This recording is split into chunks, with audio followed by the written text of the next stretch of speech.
India's number 1 director SS Rajamouli and Rama Rajamouli వల్ల నేను చనిపోతున్నాను. అందుకు సంబంధించి నేను ఇస్తున్న మరణ వాంగ్మూలం. వీడేంటి పబ్లిసిటీ కోసం ఇలా చేస్తున్నాడు అని మీరు అనుకోవద్దు. పబ్లిసిటీ చేసుకునేవాడు ఎవడో చనిపోవాలని అనుకోడు. అందుకే మరణ వాంగ్మూలం ఇస్తున్నాను. నేను పనిచేసిన వాళ్ళలో ఎంఎం కీరవాణి, గుండం గంగరాజు గారు, Chandrashekhar Yeleti, Hanu Raghavapudi, Mythri movies MO Cherry, dream farmer Sudheer, ఇలా లిస్ట్ చెప్పుకుంటూ పోతే చాలా ఉంది. వీళ్ళందరికీ మా ఫ్రెండ్షిప్ గురించి తెలుసు. మేము ఎంత క్లోజ్ ఫ్రెండ్స్ ఏంటి అనేది అందరికీ తెలుసు. స్టోరీలోకి వస్తే మాది 1990 నుంచి ఫ్రెండ్స్ మేము. మాది 34 సంవత్సరాల ఫ్రెండ్షిప్.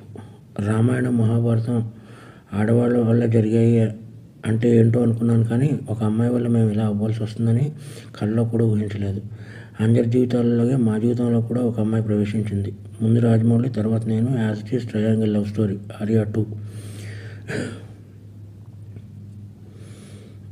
కానీ ముగ్గురం క్లోజ్ కాబట్టి ఇప్పుడు ఏం చేద్దాంరా నేను రాజమౌళిని అడిగితే, ఏం చేస్తాం, మీరు సాక్రిఫైస్ చేయాలి అన్నాడు. అలా ఎలా కుదురుతుంది, అలా సాక్రిఫైస్ చేయడం కుదరదు, మనం ముగ్గురం కలిసి ఉందాం అన్నాను. అది దారుణంగా ఉంటుంది అన్నాడు. అప్పుడు నేను పెళ్లి చేసుకున్నాను, అప్పుడు నలుగురం కలిసి ఉందాం అన్నాను. అది చాలా చండాలంగా ఉంటుంది, సమాజం ఒప్పుకోదు అన్నాడు. మరి పరిస్థితి ఏంటంటే కాలం అన్నీ మార్చేస్తుంది, మీరు సాక్రిఫైస్ అవ్వండి అన్నాడు. ఓకే అని చెప్పి నేను సాక్రిఫైస్ అయిపోయాను. ఎందుకంటే కెరియర్ బిగినింగ్లో ఉన్నాం, ఎవరో వర్క్ లేదు. ఇదంతా శాంతినివాసం కంటే ముందు జరిగిన విషయం. అప్పటికి ఇంకా కెరియర్ పీక్స్ రాలేదు. ఈ చిన్న చిన్న గొడవలకి ఇమ్మెచ్యూరిటీతో కొట్టుకుని చేయడం కంటే ఇది బెటర్ కదా అని చెప్పి నేను సాక్రిఫైస్ అయిపోయి పని చేసుకుంటూ వచ్చాను. ఇక్కడి వరకు అంతా బాగానే ఉంది. ఆ నంబర్ 1 డైరెక్టర్ అయిన తర్వాత ఆడికి ఏమొచ్చిందంటే డౌటు, నేను ఇవన్నీ ఎవరికో చెప్పేశాను అని చెప్పి నన్ను టార్చర్ పెట్టడం మొదలుపెట్టాడు. నా 30 సంవత్సరాల జీవితాన్ని ఆడి కోసం సాక్రిఫైస్ చేసినందుకు నన్ను టార్చర్ పెట్టడం మొదలుపెట్టాడు. ఎందుకు అంటే, ఒకసారి ఆడికి నాకు చిన్న ఆర్గ్యుమెంట్ జరిగితే మన స్టోరీని సినిమాకి ఇంత ఇస్తాను అని ఒక మాట అన్నందుకు నాకు నరకం అంటే ఏంటో చూపించాడు. నా రిలేషన్ భైరవగాడు, చెంపాగాడు, కార్తికేయ గాడిని, వీళ్ళందరినీ మేము పెంచాం. ఆడిని బాబా అంటారు, నన్ను బాబా అంటారు. అందరిని పెంచాం. వీళ్ళందరూ దూరం అయిపోయారు. నా ఫ్యామిలీ మొత్తం దూరం అయిపోయింది. ఎందుకంటే ఈ నంబర్ 1 డైరెక్టర్ అయ్యేటప్పుడు ఈ శాసించేస్తున్నాడు ప్రపంచాన్ని. శాసించేసి నన్ను చంపేయాలన్నంత టార్చర్ పెట్టాడు. ప్లస్ నేను గాడ్సన్ కాదు, అండ్ మహాత్మను చేయడానికి నేను శ్రీను.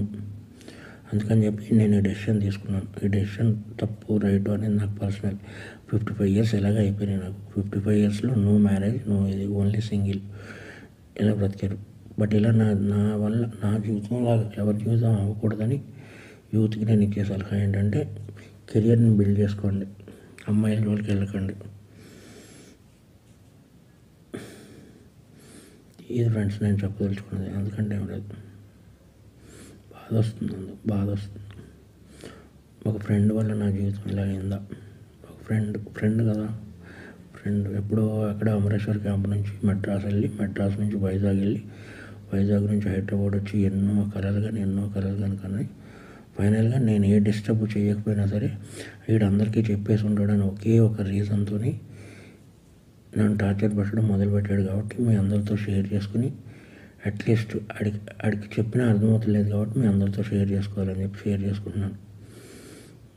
ఇది ప్లస్ ఇంకొకటి, ముగ్గురు మధ్య జరిగిన దానికి సాక్ష్యాలు అది ఏముండవు. నేను చనిపోతున్నాను కదా, సుమోటో కింద తీసుకుని లై డిటెక్టర్ టెస్ట్ పెడితే తెలుస్తుంది ఏది నిజమో ఏది అబద్ధం అనేది. ఎవరైనా లై డిటెక్టర్ టెస్ట్ పెడితే నిజాలు బయటపడతాయి. లై డిటెక్టర్ టెస్ట్ పెడితే కానీ తెలియవు ఏం జరిగిందనేది, మా ముగ్గురి మధ్య ఏం జరిగిందనేది. ఎనీవే, ఏదన్నా సాడ్ ఫర్. నా పేరు శ్రీను 1 2 3 4 ఆడే వేసాడు యమదొంగకి. మీరు 7వ నిమిషం దగ్గర కనబడద్ది శ్రీను 1 2 3 4. ఉప్పులపాటి శ్రీనివాసరావు, ఎగ్జిక్యూటివ్ ప్రొడ్యూసర్ ఉప్పులపాటి శ్రీనివాసరావు 1 2 3 4 అని. ఇది నా మరణ వాంగ్మూలం.